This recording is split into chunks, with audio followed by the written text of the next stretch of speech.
Welcome to Legacy Conversations, a channel where we preserve military memories and history.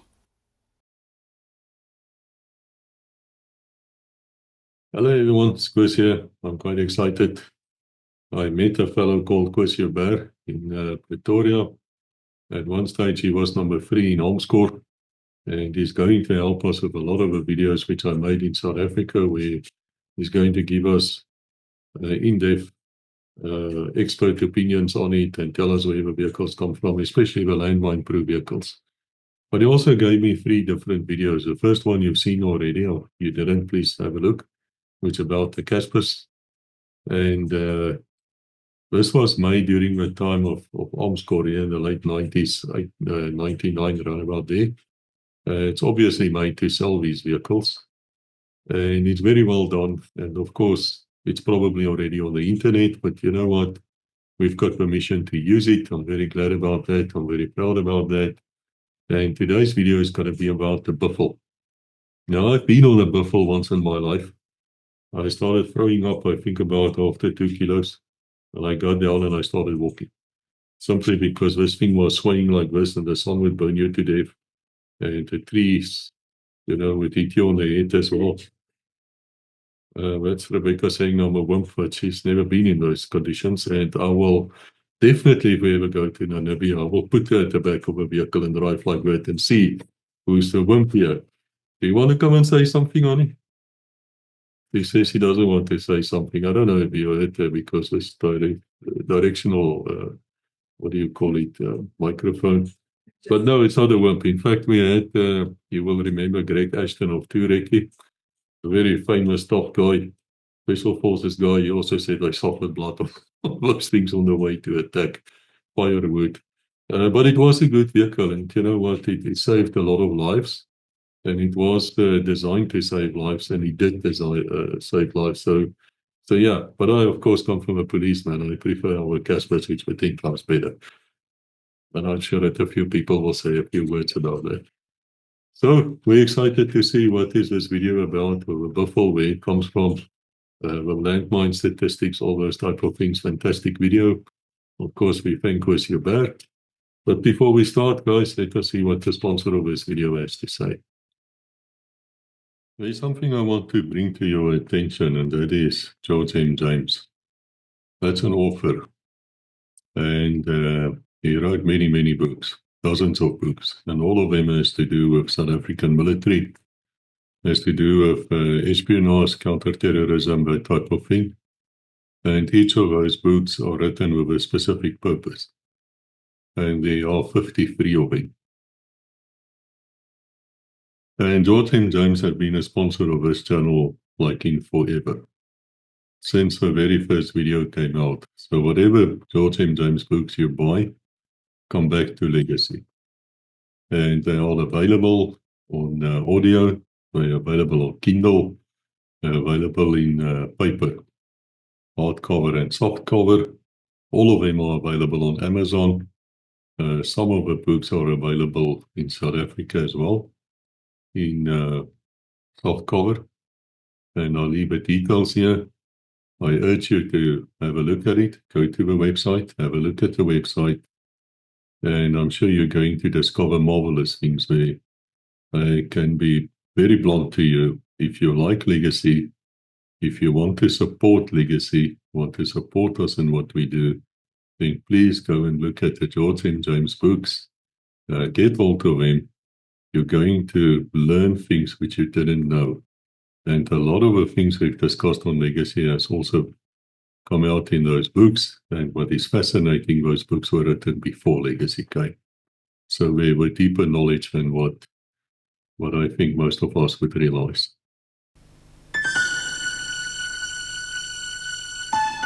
Good evening, ladies and gentlemen. What a privilege to celebrate a special occasion together with old and new friends. A very hearty welcome to you all. 1998 is a very special year in my diary, as it marks my 21st anniversary. Yes, believe it or not, the first order for 288 production Buffel Mark I vehicles was placed in 1977. Let's go back together and remember some of the good times and some of the disappointments we have shared together since my birth. Under Project Geisha, some research and development work was done by the Chemical Defense Unit of the CSIR. This paved the way for Project Bosvark, which was registered in April of 1976. The Defense Force required a very special kind of multi-purpose vehicle to use in the difficult terrain for which our country is famous. In addition, this ideal vehicle should be tough, able to transport an infantry section with full kit, and even pull a trailer in operational conditions. Obviously, such a vehicle would have to be well designed, so mobility trials were conducted on me and on later versions in impossible terrain. In August 1976, Mercedes-Benz, who were then known under the alias of UCDD, agreed to assist in the development and upgrading of a chassis for Project Bosvark, which would be strong enough to survive the combined onslaught of the environment and the Defence Force troops. The South African Army workshops undertook the task of converting the Unimogs into Bosvark vehicles, 56 times in all. These first Bosvark vehicles were my original gene pool. All the good ideas which went into the prototype chassis were thoroughly tested in the harsh reality of conflict situations. If there were ideas or parts which did not work, they were modified. By August 1976, UCDD, Transerve and Buffel Vehicle, together with the CSIR, had developed a mild steel prototype Bosvark Mark II. Back they all went to that awful testing ground for vehicles. My poor ancestors were manhandled and roughed up by some big bullies who were supposed to test what they were capable of. From the stories I heard, breaking those poor Bosvark vehicles up as fast as possible was probably closer to the truth. Whatever the case, more modifications were requested. Soon an order was placed for 9 prototype vehicles of armored steel. They were delivered in February 1977 at a unit cost of 7,000 rands, excluding the Unimog chassis. Of course, these vehicles had to be tested yet again. Some people are just never satisfied, and more modifications were requested. When you see how we had changed over such a short period of time, it's no wonder we were given a new name, the Buffel Mark I. A worthy namesake, even if I say so myself. Somewhere in all this melee, I was conceived because Armscor immediately placed an order for 288 vehicles, and I was first delivered in 1977. My skeleton was built by UCDD in East London. My body and a few finishing touches were constructed by Steelmobile in Roslyn. But I was a heavy baby, and my first recollections are of having to trim all of 200 kilograms off my birth weight, with an additional 66 further modifications. When Armscor and the CSIR were finished with me, I weighed in at a slinky 6 tons operational weight. From that day on, I was called the Buffel Mark 1A. I was a souped-up offspring of the drum brake version of the Unimog model 416162, and the total cost was as little as 29,958 rands. Now, that's what I call value for money. I was not only beautifully proportioned, 5.1 meters by 2.05 meters by 2.95 meters. I could also travel at 93 kilometers per hour, and I have exceptional off-road capabilities. All that testing paying off, no doubt. Now it is up to me to prove myself in earnest. I can transport a crew of up to 11 soldiers, but I also have to look after them. I have a very loyal nature, allowing crew to rely on me even in remote areas where there is no support. I offer my crew mine and ballistic protection. I carry 100 liters of drinking water for them, and I carry a light machine gun for close fire support. Together, we are an efficient team to be reckoned with.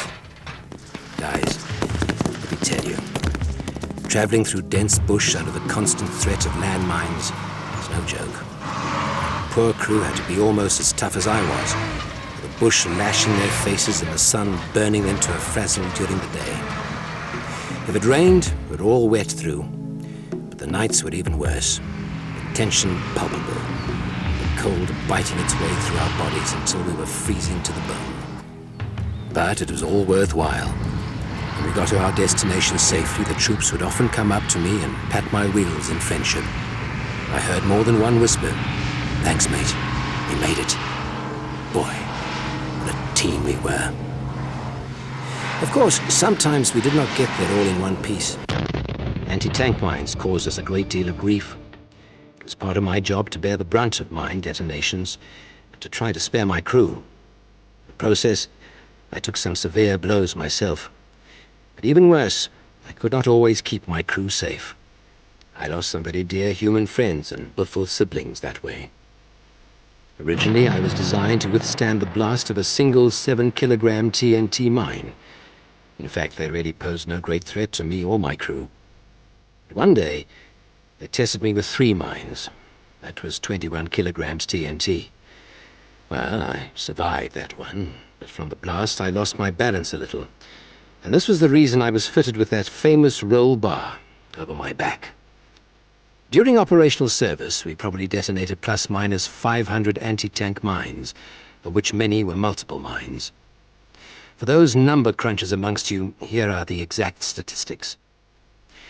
Over a period of 4 years and 7 months, we transported 2,706 soldiers.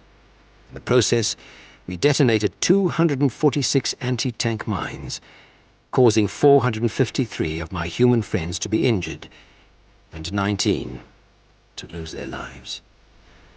This is very distressing, but at least the greater part was safe when they were traveling with me. On one occasion we were ambushed. The British Mark 7 mine penetrated my guts, setting me on fire. 8 soldiers died in this sad incident. Mines were not our only threat. Sometimes under mortar attack, the soldiers would take cover under my body.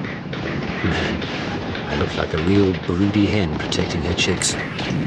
On occasions, we also had to face anti-tank weapons like the RPG-7.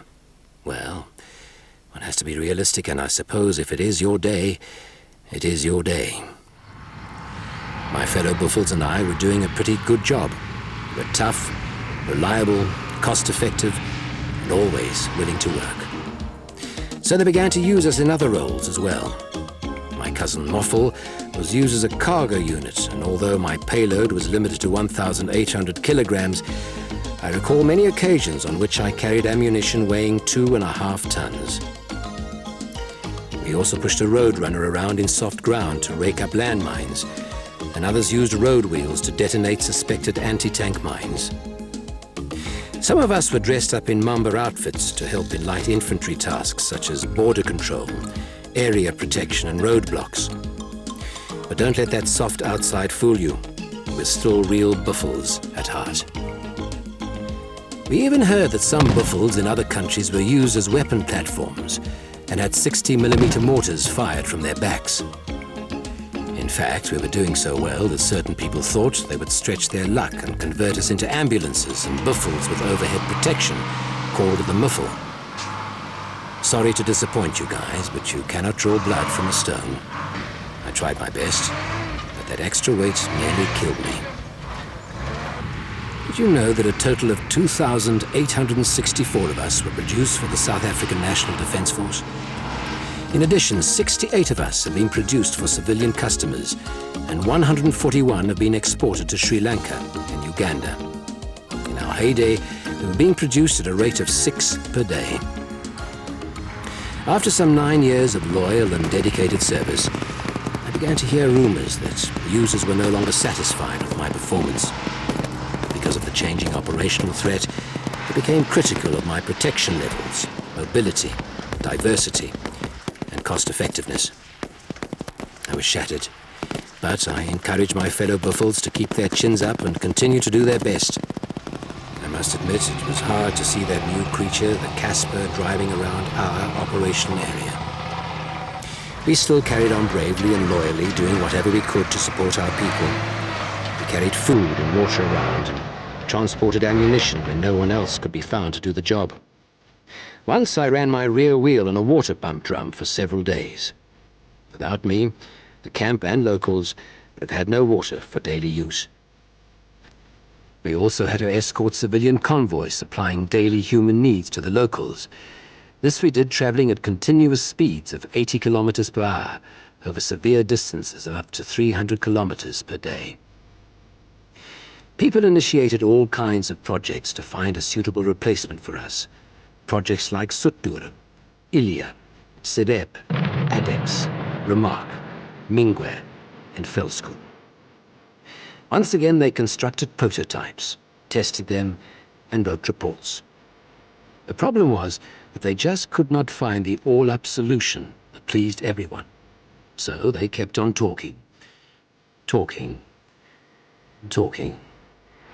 Come to think of it, that just goes to show how good we really were, doesn't it? Unfortunately, we're getting a bit past our prime now. I wonder how many human years 21 years of a mine-protected vehicle's life would be. Generally, we have been well looked after and constantly repaired. Probably the most impressive repair jobs were done by 101 Workshop at Grootfontein under operational conditions. The decline in the budget often became an excuse to fit pirate parts into my organs and to skimp on proper care and servicing. This made us grow old before our time.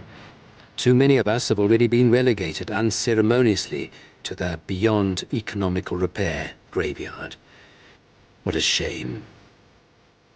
I understand that we have been set up for disposal, and I hope that you will find a suitable alternative in Project Ambition to take over the job of an infantry personnel carrier. I have heard that the staff requirements are in the process of being approved, and then development can proceed. I know you can make it work this time. After all, there is a wealth of experience gathered throughout our lifetime, which can help you avoid technical and financial mistakes. I know the decision-makers will closely monitor the project on behalf of the taxpayer. Fortunately, the pressure to find solutions quickly is off, because our nation is at peace. I am sure all that wonderful international experience you have gained has given you a completely new perspective on vehicle design and affordability. Go for it. Good luck on this project. It's been wonderful to see you all again. Thank you to everyone who helped to make this evening possible.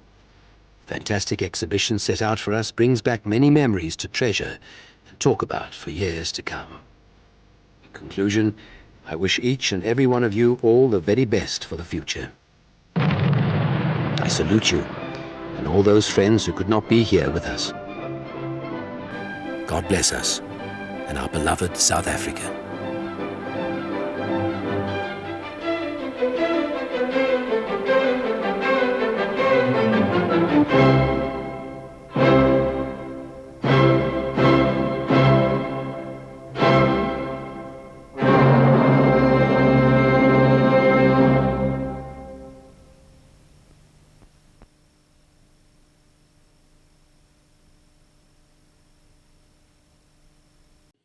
Thank you for watching.